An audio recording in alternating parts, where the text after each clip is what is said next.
Assalamualaikum warahmatullahi wabarakatuh. Halo teman-teman semua, perkenalkan nama saya Fira Handayani. Di sini saya ingin menjelaskan mengenai penelitian saya tentang pengaruh literasi keuangan syariah terhadap keputusan menggunakan vintage peer-to-peer lending syariah pada generasi milenial di Sumatera Barat.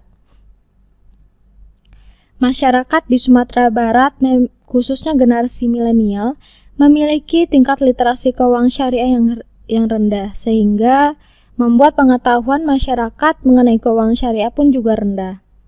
Berdasarkan data dari OJK, indeks literasi keuangan di Sumbar itu berada pada angka 34,55%. Sedangkan indeks literasi keuangan syariah masyarakat Sumbar itu berada pada angka 17,28%. Rendahnya indeks literasi keuangan syariah di Sumbar dikarenakan program-program peningkatan literasi itu hanya melibatkan para pelaku usaha jasa keuangan.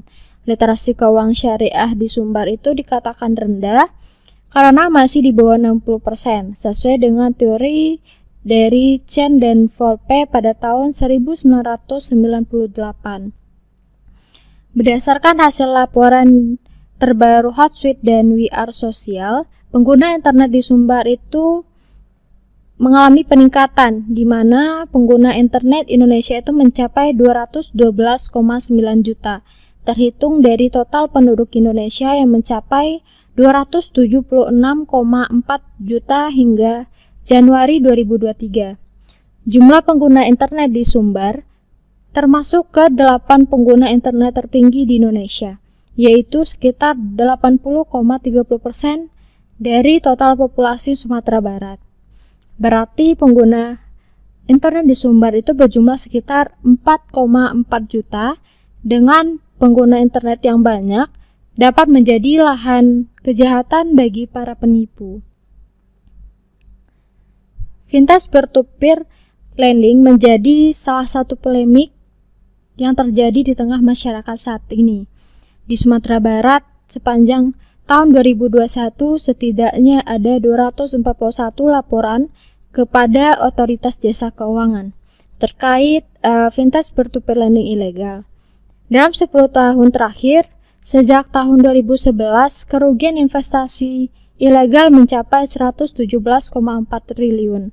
Akan tetapi, karena belum optimalnya kerja sama masyarakat dalam memberantas investasi atau vintage peer-to-peer lending ilegal, diakibatkan karena rendahnya tingkat literasi dari masyarakat. Nah, berdasarkan data dari OJK, tercatat hingga bulan Maret 2023, terdapat 102 perusahaan atau penyelenggara vintage peer-to-peer lending, yang mana 7 diantaranya merupakan penyelenggara vintage peer-to-peer lending syariah.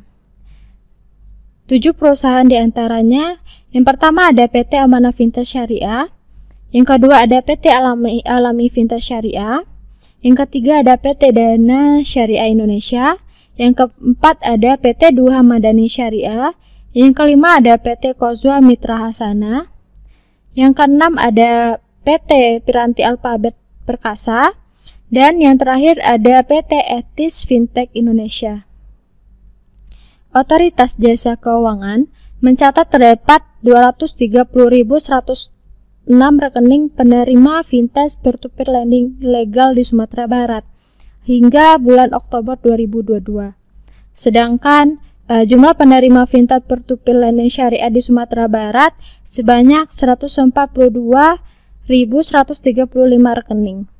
Dari total masyarakat Sumbar yang berjumlah 5,640 juta jiwa.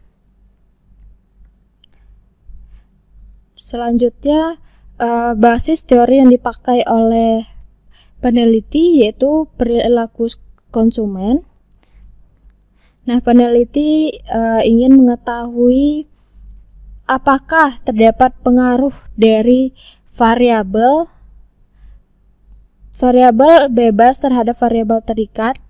Variabel bebasnya terdiri dari pengetahuan yaitu X1, kemampuan itu X2, keterampilan yaitu X3, sikap itu X4, perilaku itu X5, dan kepercayaan itu X6.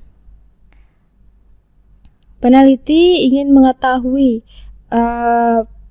apakah terdapat pengaruh dari variabel pengetahuan, kemampuan, keterampilan, sikap, perilaku, dan kepercayaan terhadap keputusan menggunakan vintage peer-to-peer lending syariah.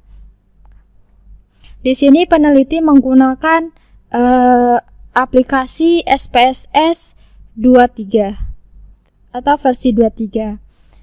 Yang pertama dilakukan oleh peneliti ini melakukan uji kualitas data, yaitu uji validitas dan uji reliabilitas data. Selanjutnya melakukan uji asumsi klasik. Yang pertama ada uji normalitas, uji multikolinearitas, dan uji heteroskedastisitas. Setelah uji kualitas data dan uji asumsi klasik selesai, kemudian lanjut dengan uji regresi berganda. Selanjutnya ada uji hipotesis yang terdiri dari uji T dan uji F. Kemudian ada uji koefisien determinasi atau R-square, dan dari hasil pengujian yang dilakukan maka dapat diambil atau ditarik kesimpulan dan saran. Sekian pendahuluan dari penelitian saya. Terima kasih. Assalamualaikum warahmatullahi wabarakatuh.